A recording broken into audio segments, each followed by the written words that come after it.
Hello everyone and happy Vlogmas!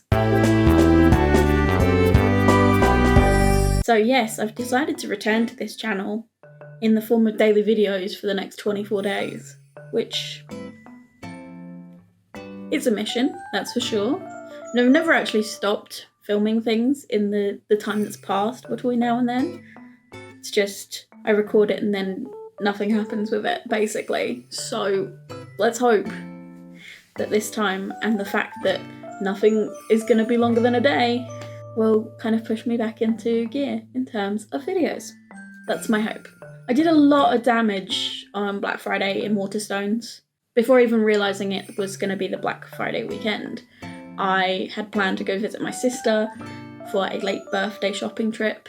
I live down south and she lives up north, so any excuse to go up and see her is great, plus shopping in Leeds is fun.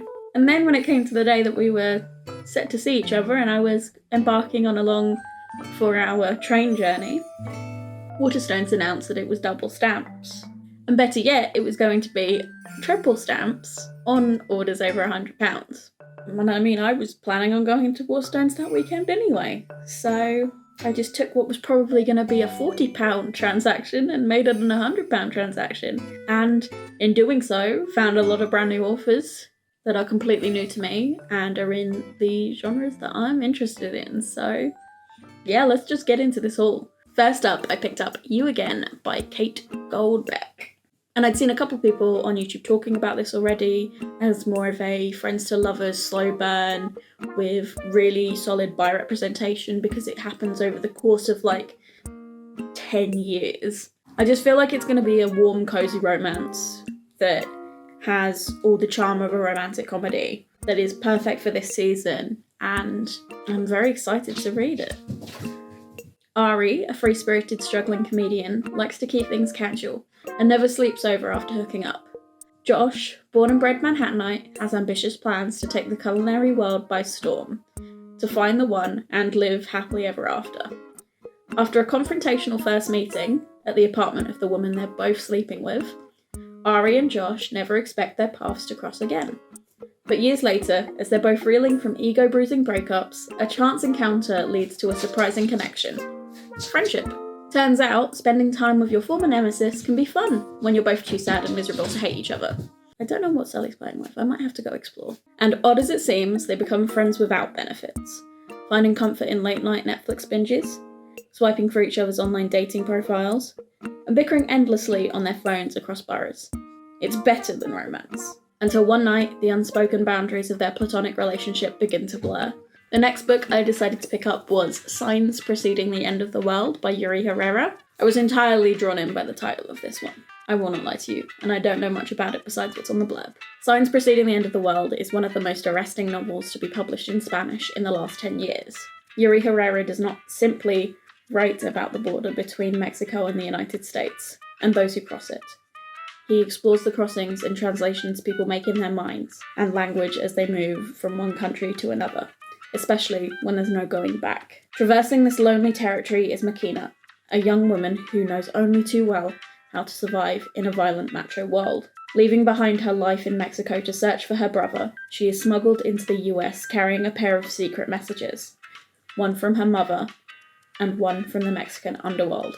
Next, I picked up Winter in Sokcho by Eliza Stewart-Dusupin. I didn't actually realise that this was a French book, but it has been on my radar for several years at this point now. I think it came out maybe last year or 2021. So I'm excited to have it now, and technically I've already read it, so you'll find out how I felt about it in the wrap-up. It's Winter in Sokcho, a tourist town on the border of South and North Korea. The cold slows everything down. Bodies are red and raw, the fish turn venomous. Beyond the beach, guns point out from the North's watchtowers. A young French-Korean woman works as a receptionist in a rundown guest house. One evening, an unexpected guest arrives. A French graphic novelist determined to find inspiration in this desolate landscape. The two form an uneasy relationship. She agrees to accompany him on his trips to discover an authentic Korea, and they visit snowy mountaintops and dramatic waterfalls. But he takes no interest in the real Sokcho she knows. The gaudy neon lights, the scars of war, the fish market where her mother works.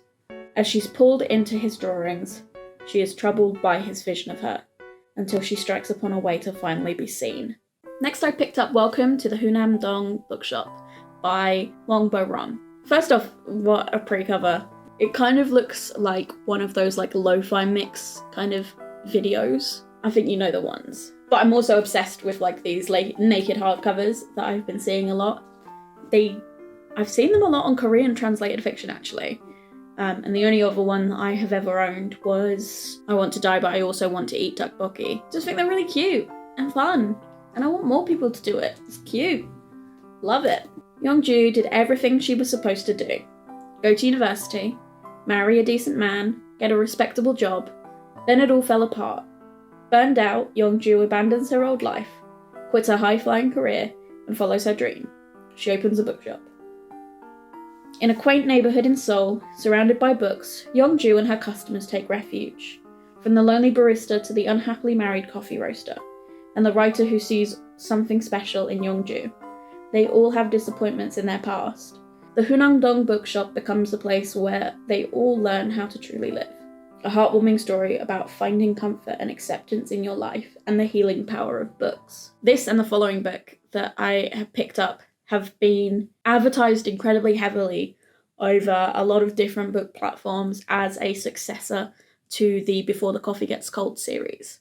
And having read and loved that series, I'm always intrigued by these new books that come out claiming to be the same in spirit. Unfortunately, I found it quite reductive in what I've read so far that claims to be the next big thing in that style of book. I think it takes away from the book what the books are actually trying to do, and also draws unfair comparisons. But as I say, I'm always intrigued by what these books do have to offer, and I try and go into them as open-minded as possible. But it's sad that books like this are only getting attention because of what came before. On that note though, I also picked up Delegate Dream Department Store by Mie Lee. First off, what a dreamy cover. What a trippy little cover we've got here. I love it.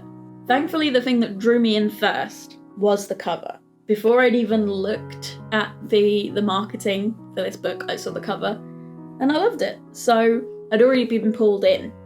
Fortunately, once again, this is one of those books that publishers like to claim is Before the Coffee Gets Cold Part 2. In a mysterious town that lies hidden in our collective subconscious, there's a quaint little store where all kinds of dreams are sold. Day and night, visitors both human and animal from all over the world shuffle in, sleepily in their pajamas, lining up to purchase their latest adventure.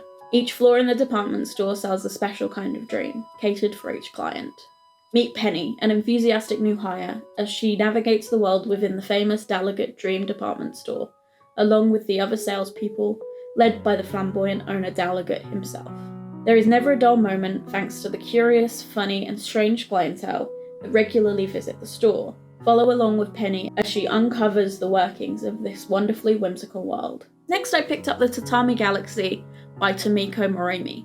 And once again, this was just a going on vibes alone sort of purchase. I'd never heard of this before. This was the only book that I bought that I literally had not heard of before picking it up.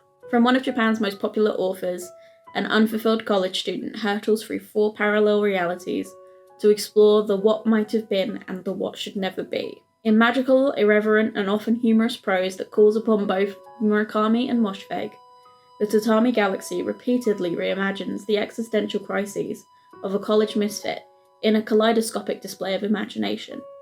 There is no question why this mashup of multiverse adventure and philosophy has already become a new classic. Next, I picked up Idle Burning by Rin Usami. This is one I've been really interested in based on its topics. It kind of delves into stan culture, particularly in J-pop and K-pop. And I have read this one already. It's been a week since we went shopping, but this also includes a autistic coded main character. So if that's something you are interested in, I'd pick this up. It's only 115 pages, you'll fly through it. High school student Akari has only one passion in her life, her Oshi, her idol. His name is Masaki Ueno, best known as 1/5 of Japanese pop group Maza Maza.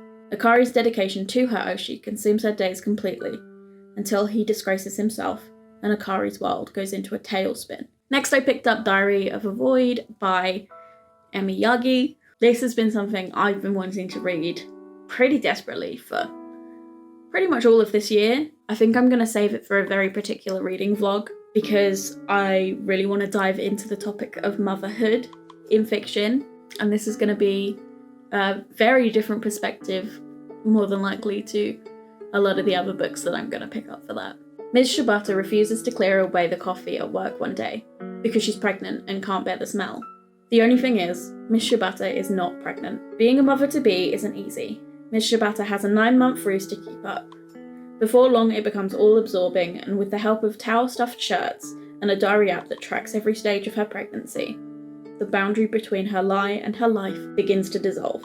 And the final book that I picked up, and also another one that I've been really excited to read for ages, is How High We Go in the Dark by Sequoia Nagamatsu. I love really unique apocalypse novels, and I have a feeling that this is going to be one of those.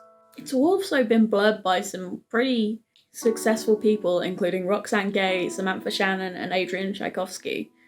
So I'm very excited to pick this up. Siberia 2030. After a virus unearthed from melting permafrost unleashes a deadly plague upon humanity, those left alive are forced to adapt to a new world, and do so in a myriad of moving and inventive ways. Among those adjusting to this normal world are an aspiring comedian employed by a theme park designed for terminally ill children, who falls in love with a mother trying desperately to keep her son alive. A scientist who, having failed to save his own son from the plague, gets a second chance at fatherhood when one of his test subjects, a pig, develops human speech. And a widowed painter and her teenage granddaughter who must set off on a cosmic quest to locate a new home planet. Quite the fun selection there, isn't there? I think in the end I spent just over £100 and I got £30 worth of store credit from doing so on Black Friday. So ultimately it's a big win. If I had the patience to save up all my book buying for times like this all the time, then I'd have a lot more money. But I should be using the library more often anyway, so there's a lot of factors to this. Anyway, that's it for the first Vlogmas video. I hope you've enjoyed, and I will see you tomorrow.